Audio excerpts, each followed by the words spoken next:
I'm currently coming at you from my parents' attic. Oof, maybe I should have waited until I was a VP to have a midlife crisis. Yeah, this top does not stay on.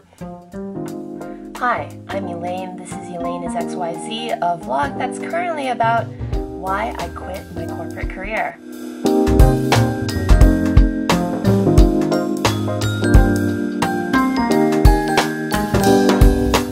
Video 10 now, by the way. Oh my gosh, I can't believe I've lasted this long. A quick introduction to my new temporary digs at my parents' attic. I've carved out a little space here for myself, and I'm actually pretty proud of that because it was me helping my parents throw out so much old stuff. Yep, this area used to contain nothing more than 3 decades worth of sheets and pillows and other random doodads, and so I've been able to outfit it without having to buy anything. They had a whole spare dining table that was just not getting any use. So it's up here now as my gigantic work table. Wow, does it feel very millennial to be a 30-something living in some random recess of their parents' house. It's temporary, I swear. But speaking of very millennial, when I filmed my first video 9 videos ago, I'd kind of alluded to the fact that I had quit my job, and I think I probably said the words "I've quit my job" several times in videos since. Funnily enough, it wasn't until after I quit that I found out there is an entire genre of I quit my corporate job videos because it is something people of my generation seem to be really struggling with. As an older millennial who's done the whole pursuing your dreams thing and then actually had a relatively successful career in corporate and then still decided, nah, I figured I'd add my voice to the fray. So, for some context to start, at the turn of the millennium, I graduated from a top-tier college to become a journalist. I ended up going into new media and got a little internet famous for a while, but the pay was crap, and so I went to business school, then got a job at an international ad agency here in China. I managed to last at that international ad agency for a good 5 years until this summer when I started doing this instead. No, I obviously didn't quit my job to go on YouTube. I didn't have a plan. Oof, maybe I should have waited until I was a VP to have a midlife crisis. But no, I'm thankful for the opportunities that I've already had, and these last 3 months have been really, really fun. So one of the annoying things about these job quitting videos is that they tend to be very meandering, and I don't like to meander. I'll tell you now what you'll get out of this. I'm going to talk about 3 reasons why I didn't quit my job for 5 years, besides obviously wanting the money. And then I'll go into the 3 reasons why I did quit my job. Everybody's job journey is different. I'm not saying that you need to quit your job right now. I'm just speaking of my own experience, blah, blah, blah, blah. Let's move on. So, how did I manage to stay on for 5 whole years? Literally the longest career in my career. I think there were 3 things about working at corporate that made it hard to leave. Besides the stable income, of course. I'm living in an attic. The first is that it really lent me an automatic sense of legitimacy. The capitalist structure of our lives basically means that most of us meet each other nowadays in some context of work. We don't have a community that we've just grown up in before that just happens to know us. So when we meet strangers, as we often do in metropolitan cities, the first thing that we're probed for is, what's your job? Which really is a question asking, are you a valuable member of society? We're defined in a very huge way by what we do. And I think this is actually a reason why a lot of people go into corporate, because, hi, I'm Elaine, communications head of Global XXX Agency. In 1/2 sentence, I can prove that I'm educated, I'm stable, I'm worthy of some basic form of admiration. And that worthy of admiration aspect is amplified when you are a part of a recognizable name. Having a mothership, and a well-known mothership, and a title just made it easier to go out there and be like, hi, I'm Elaine. This is your reason to keep talking to me. I mean, I suppose it saves time. 2, I was learning things. And to be fair, I started at my company at an especially exciting time in an especially exciting place. I literally watched the second largest economy in the world take over how the internet is supposed to be. Being here in China, watching them basically dominate e-commerce and create things like WeChat that now are actually kind of the template of how we interact socially on mobile phones. Yes, that's had some very scary moments, but it's also been very, very fascinating. I've gotten the chance to meet so many very interesting people, and going back to point one, having that title meant that they would talk to me automatically. And this was what I would tell myself every morning as I had trouble getting out of bed to go to my corporate job, that I was learning something. Third, it was just easier to go with the flow and stay on. Even more than that, it felt like it was wrong to ask for more, especially considering the difficult economic times we've all been graduating into. And I will never ever fault someone for taking the path of secure and rising income. That is the dream for billions of people out there. And I understand that I am super privileged to be able to set that aside for now. For me though, being at corporate advertising became this constant 6-month assessment where I would be like, I could strive harder once I start really caring. And don't get me wrong, once again, some of those projects were actually interesting. They would be just interesting enough for me to think, well, if another project like this comes around, maybe it's not such a bad idea to re-examine my life goals another time. And so we come to the crux of the issue.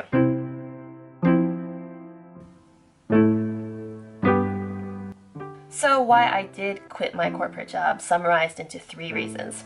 Reason 1, the general malaise of working at something I didn't passionately believe in was getting to me. I know, could I be any more millennial? I guess I've always just had that personality where I need to care about something, and that something needs to be worth caring about. When I started out in advertising, I used to joke that I was a journalist finally going over to the dark side, and the problem was that I really believed that. I ended up having to stop saying that to make me feel a little less depressed. And once again, because I was learning things and because I was at the front row seat to this massive technological shift going on, there were things that I could legitimately say I was proud of being a part of at my company.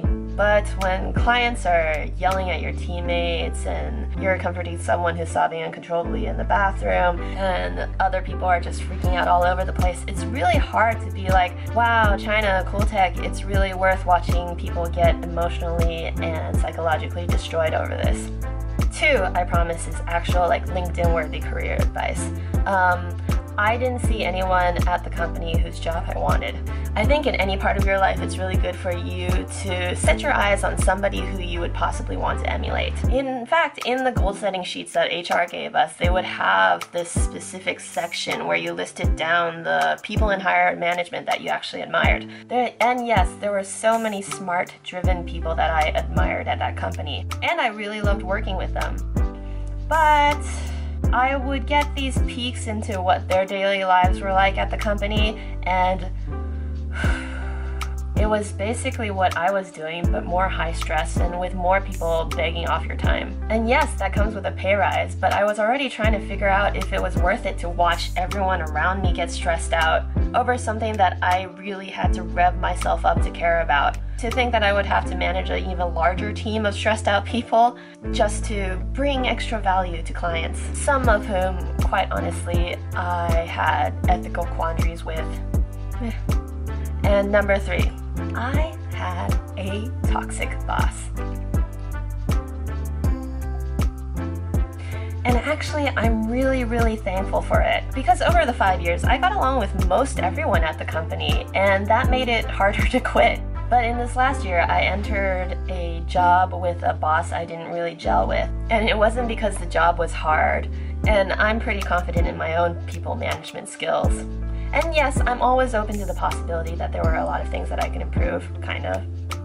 But one of the lessons from my 20s that I am proudest to have learned is the difference between constructive criticism and abuse. Oh no, the sun's gone away suddenly. It's been raining so hard here in Shanghai, it's kind of annoying. Anyways, having a person like this as my boss basically left me with three options. I could try to transfer out of her department and back into some other part of the company, which was a route that was open to me, except for, all those other problems still would have been there. I could figure out a way to become her BFF, which would have helped to divert that toxicity off of me and possibly onto somebody else.